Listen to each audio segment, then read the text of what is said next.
Hi, everybody, and welcome to this edition of the Spartan Sports Report here on TV3. And Sam and I are happy to welcome the head coach of the Spartans, Kerry Brown. Kerry, welcome.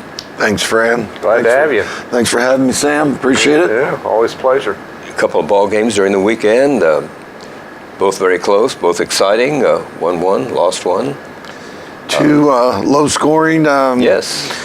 Mount Vernon on the road Friday night, and then we got to return to the friendly confines of the Spartan Bowl on Saturday night and squeaked out a win over North Central team out of Indianapolis. First time in a long time you were out of the bowl, for 3 weeks? It'd been a while. Newcastle was the last home game. Right. And then you go back before Christmas. I mean, I believe, if my memory doesn't fail me, we've been at home twice now since Christmas. Mm-hmm. Newcastle and North Central. Right. Next year will be just the opposite. So we'll have more home games during the stretch. She said both were low-scoring games, and the Spartans in their two previous games, I think, let the opponent get like 70 points in one game and 74, which was not really the Spartan defense. Well, but we also scored more points in those games. So the more possessions there are in the game, the more opportunities there are to score. Mm-hmm. I figured out our point possession for both games, and what we shoot for is 1 point per possession, and my numbers will fail me, but I think we had 61 possessions. Saturday night, they had 62. We scored 45 and they scored 44. So neither one of us were very good offensively Saturday night. But we got one more stop than they did. And it just enabled us to, get the win. And I don't remember Friday nights. I know I figured that one up, and it wasn't really good from a point per possession standpoint. But, that's one of the numbers you can look at to see how well your offense is doing or how well your defense is doing. Mm-hmm. Anything less than one is pretty good defensively. And then if you take that times 60 possessions in a game, it would equal a lot larger margin. Yes, if you're holding them to 0.8, say, for example, defensively, and you're at 1.1 offensively, it would stretch the victory margin out or the losing margin. It was just enough. Whatever it was. We're not complaining. We've lost a number of low-scoring games, close games this year, mm-hmm. and two that come to mind are the Shelbyville game where they hit the last-second shot, and then Mount Vernon hitting a shot at the end of the game as well. No time, very little time on the clock, and we've been there ourselves on the other side of that coin and had a lot of success the last couple of years. But we've lost a couple of close games this year, so it was good for the boys to pull it out Saturday night and get the win and get some of that mojo back. It was great to see, and especially after Friday night. We played badly. It's just that I think both teams were so even that night, and it was whoever had the ball last in that one. Well, we got off to a really good start Friday night on the road, and I thought that was important. And then Noah got in foul trouble. He got his second foul right at the end of the first quarter, and we were leading 6-8 points, whatever it was, and then we didn't play him the entire second quarter because we didn't want him to get his third foul. Mm-hmm. They caught us, and I think it was tied up at halftime then. Yes, and then he got his third foul in the third quarter. But, long story short, he had 10 points in the first quarter, and then he just never got back in rhythm the rest of the night. And they did some things, take him away, denied him the ball. We missed some shots, but I just thought that he never got back in his rhythm that night after having such a good first quarter, and we had the lead at that point in time. And then they caught us. They took the lead. We actually went down 7, came back, tied it up, and then they hit the last second shot. So, give them some credit as well for making the play. Well, 2 nights in a row we go down 7 because we were down 7 late against North Central and able to battle back there too. And I think that's mark of a good team. They didn't fold, and you just got to chip away. No, they didn't give up. I'm trying to think of the time, but there was 2 or 3 minutes going to the game, and we were still down 6 points. Mm-hmm. Might have been 2.5, something like that. But it was like, I don't know if there's enough time when you look at the scoreboard and you're trying to figure out how many possessions they need. But and they had slowed it down too. They at had that point and had spread it out to to eat some clock. But our defense did a good job. I thought we had to extend and get some traps, and I thought we did a good job doing the things that we needed to do. And that's what we talked to them about, making a play defensively, making a play offensively to win those close games. And I think that's what you have to do. Ethan hit Jacob underneath. Noah beat the pressure out front. Got it to Ethan at the high post, found Jacob underneath. So, we made a play offensively, and we got enough stops defensively to win the game. And I think it's as simple as that. I mean, in those close games. Or you can go back through the course of the game.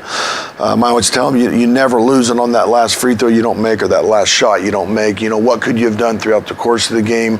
Not missing a block out, having a couple less turnovers to give you an opportunity to score another point or two. And there's a lot of things you can find that you could do throughout the course of the game to win those low, close games. With 13 seconds to go, you call a timeout. Was that play drawn up, or that was an option? I'm trying to think. Actually, Noah called the timeout in that situation. Okay. And we talked about that they could come out in a 3-2 zone, and they did. They hadn't showed it the whole game, but I knew Coach had played that a little bit. So we just tried to put him in a situation, a set that we could run against man or zone. And they came out in the zone. One of the assistants said, "Hey, I think they're in that 3-2," and sure enough, they were. But we had talked about it. And, if the play breaks down, and, I've said this as long as I've been here and as long as I've figured it out, plays can be defended, but players cannot, and that's why we've continued to try to teach our players how to play. And Noah got some pressure out front, beat the pressure, attacked the gap, created help, found a teammate, and that's just playing basketball. Had they just stayed with the play, then maybe it wouldn't have worked. So, but we try to put him in a set that'll work against a man or zone irregardless. The coach of North Central, he looked familiar to me, and I found out later why. His first year at North Central, but he had been to Spartan Bowl several times as a coach of, Pendleton? Yeah, he was the former Pendleton Heights coach. Yes. Had a lot of success up there. I have a lot of respect for him. I talked to their AD and told him, he had a good hire. Yes. And their record's not sparkling this year. They're 4, maybe 12 now. Yes. But as you and I talked before the game, their strength of schedule's 5th in the state. They play in the MIC. They're young. Kind of like us. They started one senior. We started one senior. But I have a lot of respect for him and what he had done up at Pendleton. And he's a good coach, and he's going to get things going up there like they have been in the past. Yes. I thought his kids were pretty disciplined. Sometimes we don't see that from the Indianapolis schools, but I thought they followed their game plan. You can see his mark, his footprints already beginning to take shape in such a short period of time. So I also told him, I said, this was a 2-year contract. We won't renew it. and that was just respect for him. And, he does a really good job, and we'll keep playing him if they want to play us. They may or may not. I'm not quite sure how. They had an opening. We had an opening. Their AD's from Rushville, so I think he thought it would be neat for their kids to come out here, and it was actually their kids when they walked into the bowl. They'd never been in a facility like that. They'd never been to Newcastle, and someone told me about the comments they were making, and then in the tunnel before introductions, before they were to go out on the floor, they had their manager with a cell phone out, and she was taking pictures of them in the tunnel. Oh my gosh. and I've been to games up there, and I don't know what their home attendance is, but I know I went to a midweek game early, and there wasn't 200 people there, and it was Hamilton Southeastern, Mount Vernon, 2 really good teams. Yes. So I don't think the crowds are the same up there. So it was a neat experience for them, other than getting beat on the last second shot. It was a neat experience for their kids, Sure. and just the trip here and the bowl was good for them. Yes, I'm sure it will help them down the road. Well, TV3 was at the ball game, of course, and right now let's look at some of the highlights from the Saturday night game with North Central Indianapolis.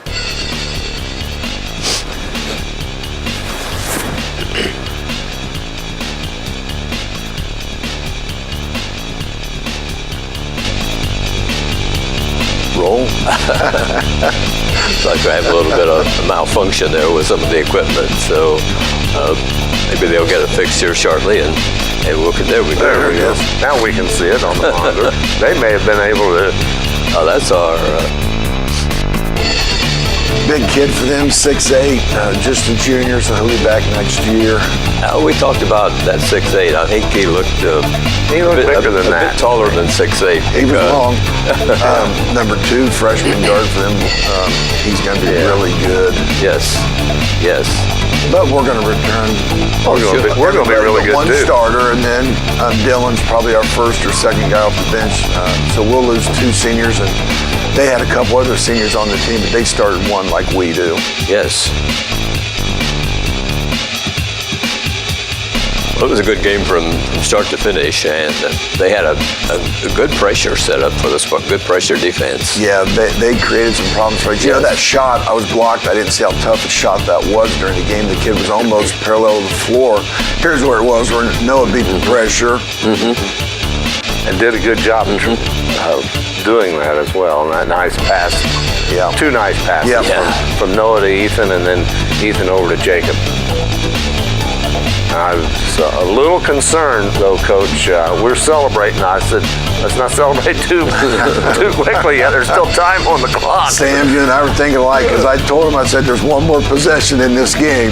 Yes. And, you know, we've been there. I talked about Shelbyville. They had one more possession, and Mount Vernon had one more possession. So, yeah, you and I were thinking the same thing. There were, I can't remember the kid's name, but he was from Richmond, and he went to Marquette.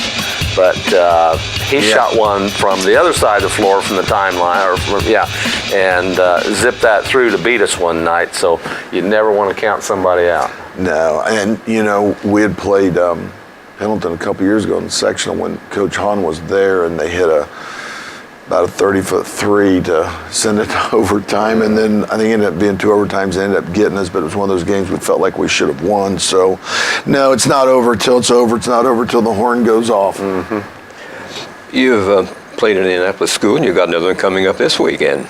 Yeah, Lawrence North comes to the Bowl Saturday. Mm-hmm. It'll be a 12 o'clock JV, 1:30 varsity game time. Really good team. They played North Central not too long ago, and it was a close game for 2.5, 3 quarters, and then North Central stretched it out and ended up winning by about 20. So they're a little bit better than North Central, or at least that night they were. They've got some of the same type players that are going to create some problems for us. So it's good that we've had a game. Hopefully we'll do a better job. And I thought we did make some improvements. You know, we've been talking to our kids about turnovers. While we still had a lot, too many, I thought we made some better decisions with the basketball Saturday night and even Friday night in our loss. You know, slowly we're seeing those decisions are improving, and as long as we keep doing that, we're going to end up where we want to be by sectional time, and hopefully to finish out the conference season. We still only have 1 loss. We need someone to help us now, but we're still hoping that we can get a share of the conference championship. But I like some of the decisions that I'm seeing our kids make. But it was good to have that type of pressure. If anybody plays us like that in the section or the regional again, and then this game Saturday against Lawrence North will simulate that again. And they've got length, they've got a big kid in the middle, they've got athletes, and they've got a little bit of shooting like North Central. So we'll face some of the similar challenges this coming Saturday that we did this past Saturday. They're 11-4 right now in the season. They host Carmel Thursday night before they come to Spartan Bowl on Saturday. Yeah. They have a legendary coach. Yeah, he's been there for a long time. Coach Kiefer, I don't know how many hundreds of wins that he has, but been there a long time, done a great job. I think. Yeah. Yeah, a lot. And 40 some years. Yeah, I think he's over 1,000 games. I'm not sure. Just maybe. Yeah. I don't know. Is he the only coach Lawrence North's ever had? Yes. I think that's true. Brett He came Duncan from said Oak Hill. Since the school was constructed. So he's the only coach they know. But he must be doing a good job. They keep him. Well, he's done a good job himself. He's had really good players in there. Yes. And, I don't say that to slight him one bit, because you can have good players, and there's some people that don't win with good players. But he's won and had good players, and he's going to end up in the Hall of Fame. So that speaks volumes about the job that he's done there. Yes. We've watched him once this year. We'll see him again Thursday night. One of the assistants will. I'm going to go watch I think East Central tomorrow night, then Batesville Thursday because they're conference opponents. Yes. And actually, I think East Central plays Lawrenceburg, so two of the guys are going to go there Thursday night. One of the assistants will go to Carmel and watch, and then I'll go to Batesville Thursday night. Then I'll go to East Central tomorrow night and watch them, since I won't get a chance to watch them Thursday. But it's that time of year. We're busy. We're working at it. We're doing our due diligence and trying to stay prepared for everybody that's coming up. Do you try to see your opponent more than once? If it's non-conference, try to see everybody one time. And if it's a conference opponent, I'd like to see them multiple times if I can. We have bunches of tape on everybody, but to go see them once for sure, just because sometimes on tape you can't tell how quick, how fast they are. And then if you're there in person, you can hear sets, possibly if you're close enough to the bench. A lot of times on tape, for some reason it gets muted, but it helps if you listen to tape and it's a quiet gym. You can hear, and that helps. Like, I'm trying to think back. I shared a scouting report with another team today, and I was going through it, looking at it before I emailed it to them, and we had two of their out-of-bounds plays, the calls for them. And then two of their half-court sets, we had the calls for them. So if the kids can remember that, we try to either figure out what it is by name or by formation, and try to give them as many tendencies as we can. And that's just one of the things you can get through scouting. You guys will end up like football coaches and holding a sheet in front of your mouth to keep from reading lips. I'm thinking about doing this now. I saw another team do it. And sometimes we're so tunnel visioned. But I saw a team the other night on out-of-bounds plays underneath. They would huddle up real quick before the play. And I've got to believe, and they were playing against North Central, I believe, and he's that good of a coach.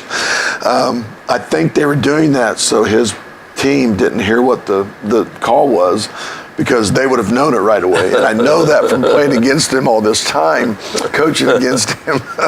So I'm thinking about stealing that idea and having them run together real quick, because we try to disguise things by starting in the same alignment with almost everything we do. Mm-hmm. And then we've got two or three different things we can do off of that. But if they know the call that goes with it, then they're going to have an advantage, because they're going to know what you're doing. So if you see us huddling up on out-of-bounds plays, that's what it's about now. It'd be like football. Yeah. Do you share the tapes with the team? Do they watch the tape? We do. I figure if I don't trade with them and get something back from them, they're going to get it from somebody else. Mm-hmm. So, and I think I've told you guys this here before, but there's probably only been two coaches in all the years I've been doing this that did not trade tapes, and so I just had to go get it from somebody else. Sure. One of them I remember distinctly. I still have a lot of respect for him, because he beat us most of the time. But I can't remember who the other one is off the top of my head, but I do remember the one gentleman. And I don't dislike him for that. I mean, that's just them, and that's how they go about it. So, sure. But you're going to get it from somebody else. So, right. And maybe they don't watch tape. And so they figure, well, I'm not going to give you my stuff because I'm not going to watch you. And there are some coaches that just worry about themselves, and they're not worried about their opponents. So and if that was their reasoning, then fine, so be it. Do the kids ever watch the tapes? We do. I probably haven't done as good a job watching tape. Now, they'll go watch, I think, themselves, because they have access to our Huddle account. Okay. So they probably go watch themselves and our games. What I show them is either positive or negative criticism, or our opponents. And, we do a really good job with the scouting report. Probably I haven't done as good a job this year with the tape. We've showed a little bit. I think you can do too much in terms of too much time in there, but then we've probably watched as little tape this year as any year that we've coached. A lot easier than it used to be, because you can email this. Used to be, I think, coaches, you'd send assistants out and they'd drive somewhere and meet somebody in the middle of the night after a game. Yeah. I remember when I was still playing, and this was probably a football thing, but the coach would have to take the film and drive an hour and get it developed, and then bring it back, so you had it to watch the next morning or to trade. Now basically, and I'm not a technology guy, but you can push a button and send. So it's pretty easy. Real easy to get things downloaded now. And then we have Huddle, which is a football, basketball program for your game films. There's another one out there called Crossover that I guess is maybe even a little bit better. And actually, both of them will now stat your games for you. Good. And break them down possession by possession. You have to pay for that. It's extra. And I don't do either one of those because we watch the game every night, whether it was home or away, and stat it ourselves afterwards. So I figured I didn't have to pay someone else to do that. We've got Brad and JD and I, and sometimes Cody and Chris will join us, but the three of us always go and watch the tape and stat it, and Everybody's second paying guess attention ourselves. then. I mean, you can pay somebody to do it and then maybe not pay as much attention to what you're seeing. Coach, I wanted to ask you about the officials. We had one from Tennessee. Yeah, he's a Hoosier. Maybe he's moved down there recently, but kept his Indiana license. Now, I haven't had him in a while, but I've had him a number of times over the years. Yes. Brian Heaton was his name, and then he worked with Dan Morgan and Craig McCarty the other night. But he's a Hoosier. Originally, he must have just moved down there in the near, recent future, and that's why his address is Tennessee now, because I saw that too. Right, and I thought, this guy travels from Tennessee. He wanted to come to the bowl real bad, didn't he? Well, that's great, but was he the lead official? Was he the heavy set? He was. No, that would have been, Dan would have been the taller gentleman, and then Brian, hope they're not watching. Brian had the thinner hair, but I can say that because I don't have any hair. And then Craig was the youngest of them, and I don't remember Craig because he got started at Rushville, and he used to work with his dad, and I don't remember who the third one was now, but so his dad's retired, but I've known Craig, and I've known all three of those guys for a long time, but I don't hire the officials, so no one should get upset I know you at me. don't, but I thought it's really unusual. You see that, but as you say, he had to be licensed by the HSA. He used to come to the bowl all the time. Yeah, I'm sure he did. Yeah, I think he was from Greensburg, actually, originally. Somewhere Or Shelbyville. Somewhere around that area. Dan Morgan. Yeah. And Dan was a Franklin/Shelbyville guy, Well, it's great to have a guy coming from Tennessee to be an official. I walked in when he walked in, and I hadn't seen him for a while, and he put his hand out, and his wife, I assume, I don't think had been to the bowl, and he brings her in, and they're standing at the top of the bowl and just looking around. So. I think all three of the officials that night brought their spouses. That was nice. They made it a family affair that night. Yeah. We might look at CHS Sports this week. Monday, the freshman basketball is home with Richmond. Gymnastics team is home with Morristown. Coach, the gymnastics team usually meets at the CHS gym. What about the freshman team?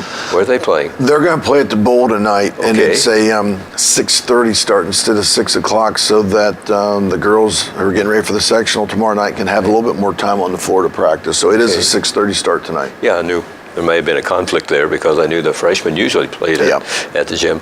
On Tuesday, the boys swim team will be home with Muncie Burris at the CHS pool, and the Lady Spartans meet Mount Vernon in the opening game of the basketball sectional at Mount Vernon. Semifinals are Friday night, and the title game on Saturday at 7:30. Wednesday, the boys freshman basketball with Greenfield Central CHS gym. That'll be a 6 o'clock start, and the gymnastics team travels to Columbus East. That's a 6:30 beginning. On Thursday, the girls swimming sectional opens at New Palestine. It continues Saturday starting at 9 in the morning. On Saturday, the wrestling regional at Richmond at 9:30 is the start time. Boys basketball with Lawrence North. Spartan Bowl at 12 noon. Start for the JV game. The varsity follows. And at the middle school this week, Monday, boys white freshman basketball team ends the season playing Greendale at Spartan Arena. The girls basketball, Monday, the red team plays at Sunman Dearborn. And Wednesday is home with Richmond Dennis. On Tuesday, the white team is at Franklin County, and Wednesday it plays at Randolph Southern. In middle school wrestling, Tuesday, home with Greendale, and Saturday it goes to Union City for a four-way meet. We might look at some of the area boys basketball records right now.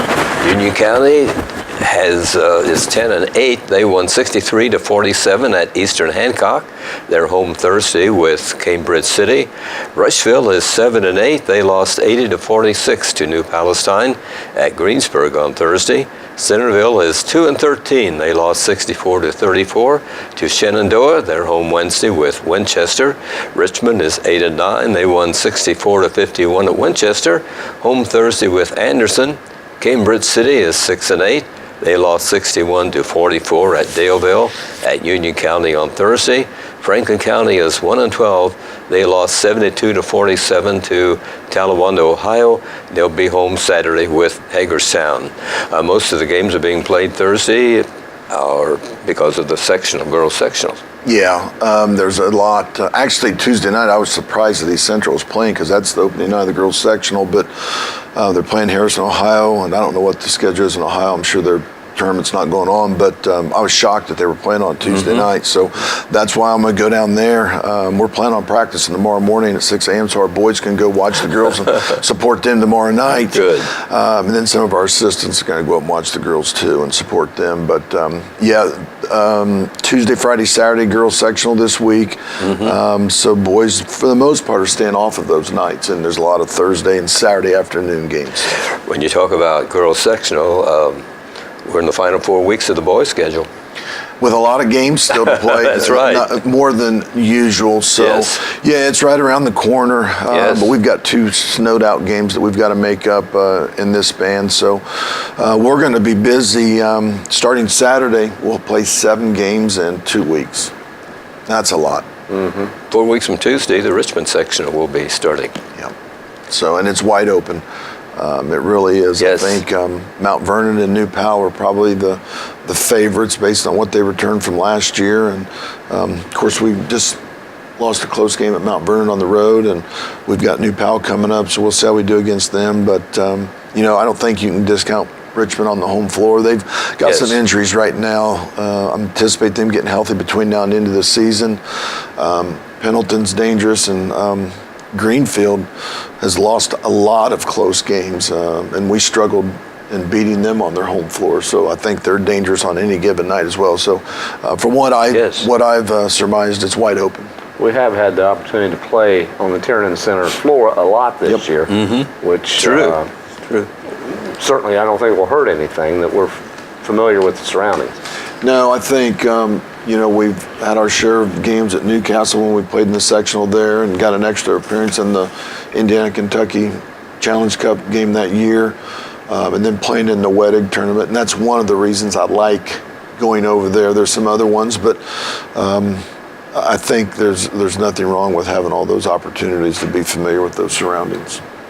And next year, though, depending on classification, we don't know yet. Yeah. We may or may not be there. Yeah. I don't know if Brent was on and you guys talked about that last time, but we're like right on. I mean, if they send 101 schools to 4A, we're like 101.5. And if they send 102 schools into 4A, it looks like we'll either be the smallest 4A or the largest 3A. We're just sitting right there. Yeah, we're 102nd school, and there are 406, I believe, in. I thought it was 407, whatever, but I don't know if any of the charter schools will gain eligibility or if there's any new schools coming in that could increase the total numbers in the IHSA. So, we'll do what they tell us to do. Sam, we're counting on you to bring home a sectional victory. Well, we certainly hope so, and like to see some people go along and support the Lady Spartans tomorrow night. It'll be a cold night, but I think we can warm things up there at Mount Vernon, and Lady Spartans have played better of late. They just got to put 4 quarters together. They have. Well, they win tomorrow night, and they'll go back Friday night and Saturday night. Yeah, I'm looking forward to Friday night and Saturday night. I don't know. If not, Kathy and I'll find something to do. Coach, thanks a lot for joining us, and best of luck in these final 4 weeks and in the tournament as we play Spartan basketball. Thank you. Appreciate you guys having me in tonight. Thanks, everybody, for watching this edition of the Spartan Sports Report here on TV3. Good night.